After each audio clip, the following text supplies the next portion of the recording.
nekada potencijalni nogometaš Dinama, ali kasnije novinar, radili ste u Sarajevu, radili ste u Beogradu, 95. u Banji Luci pokrenuli nezavisne novine, pisali o zločinima srpskih paravojnih postrojbi u Republici Srpskoj koji su se događali za vrijeme rata. 99. postavljena vam je bomba pod automobil, Golf jedinica, ako se ne varam. Dvojka. Da, dvojka. I jednostavno doživjeli ste to što ste doživjeli. Jedva ste u stvari preživjeli. Želim vas pitati kako to da ste se odlučili vratiti u novinarstvo nakon svega toga?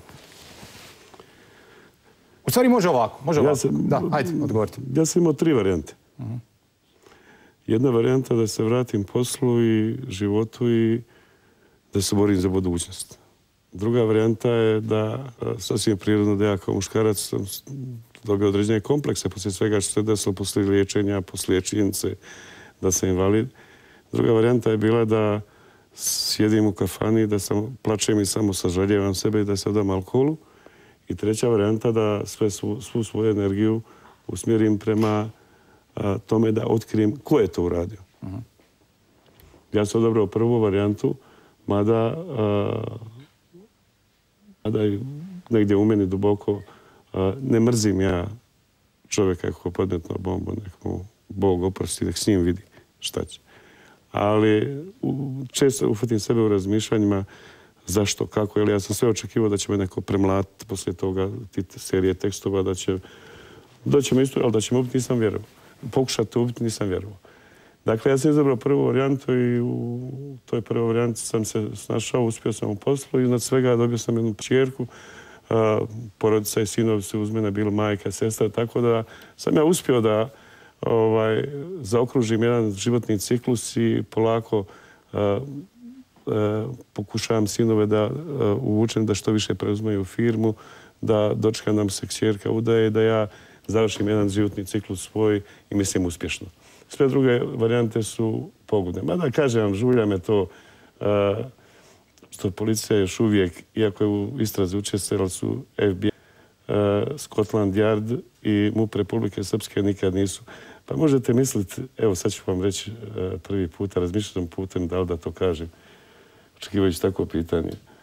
3 mjeseca prije atentata na mene, danas doktor jedan je meni rekao, inače taj doktor je poznat kao radikalno krilu Srpske demokratske stranke i mislim da je blizak bio crvenim beretkama, rekao je meni, čuvaj se, kaže, nemoj vozi benzinski auto, vozi dizela, kada drži rezervoar do pola, neće biti ovo kao pištolj, nek će biti ovo. Danas je taj čovjek poslanik u parlamentu Republike Srpske. Ja sam rekao u policiji da to, odnosno njega sad ja sam pogledao posle izjavu nesuvislu. Dakle, nije bilo volje. I još nešto, ja u razgovoru sa Paulom Gradyjem, agentom FBI koji je vodio istragu i koji je odlazio, kad je odlazio za Ameriku, danas je taj čovjek istražitelj u Haškom tribunalu, pitao Paul, reci mi šta misliš, šta je.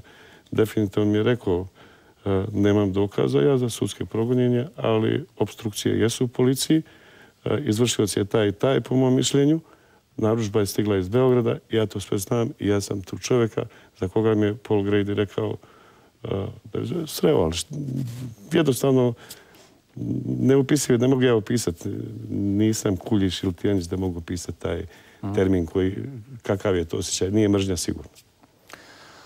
99. u intervjuima vam je postavljena bomba u autu. Izjavljivali ste da vjerojatno iza svega stoji Slobodan Milošević u intervju Globusu, ste to tako rekli. I danas mislim tako. Da.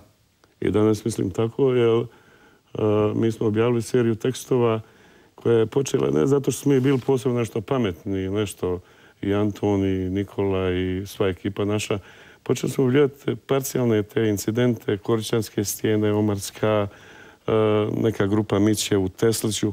Počelo se pokazivati da nisu to izolovani incidenti, izolovani grupa, nego da je to jedan određeni sistem i mislim da je to bio okidač za ovo što se meni desilo. Ali ja opet kažem, ja sam odlučio tako i ne kajem se, idem dalje kroz život i imam zaista uspjeh. Imam zadovoljstvo u svojoj Isidori, Saši Nevenu, jedno od Nataša ko neće gledati na mene zbog i Antonov izjava o strasti prema ženama, to ne znam. Dobro. A možemo li se samo na sekundi iz ovog, da tako kažem, političkog terena i iz konteksta i da možda kažete ljudima koji se nađu u sličnoj situaciji, vi ste našli dakle razloga za život, međutim kako se osjeća čovjek? Kako ste se osjećali u trenutku kad ste doznali da su vam amputirane obje noge? Ja sam se ujutru u 8 sati kad su me dovezli, brzo je došla hitna pomoć i ja sam bio jedno vrijeme klinički mrtav i sjećam se samo da sam uspio da pomognem. Desnu nogu sam vidio na suvozačevom mjestu, još sam bio presjed, pao sam u nesvijest i onda pred hirurgijom znam da sam pomogao ovim ljudima da me prebace, da me vozi na... Ja sam probudio oko 4, odmah mi je bilo jasno sve. Bila je neka velika gužva oko mene, te ambasadori, te znate već kako od novinara žrtve prave medijsku zvezdu, ne zato što žale novinara, nego zato što prave spektakle i tako. Te ambasadori, tako da ja nisam imao vremena razmišljati o tome. Međutim, kad sam odšao u Austriju na liječenje, tu mi je pomogao gospodin Wolfgang Petrić i grad Beč. Smo je kliniku i tad sam se počeo suočavati sam sa sebom i mnogo sam plakao. Borio sam se protiv kompleksa tog muškog kompleksa. Kako će ovakav sportista, visok 186, idealna kilaža, sve. I kad sam bio u Njujorku, tad sam vidio da nisam pobjedio kompleks. Sjedio sam u nekom restoranu, tražio sam restoran gdje se puši, bio je prijatelj sa mnom. I preko puta mene sjedila jedna mlada žena koja je slučajno gledala prema meni. Da, provokativno, možda sam je umislio. Međutim, ja nisam htio ustati, iako si išlo u WC sa štakama, nisam htio ustati i shvatio sam da je to zato da ta gospođa ne vidi da sam ja invalid. Tad sam vidio da nisam pobjedio. Međutim, poslije sam ja uspio razbiti te iluzije.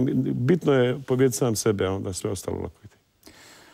Kažete, nakon toga ste i ćerku dobili? Nakon toga sam dobio Isidoru i Isidora je prvo povukla ovo o čemu vam govorim, dala mi snagu zajedno sa suprugom i sinoma da izdržim.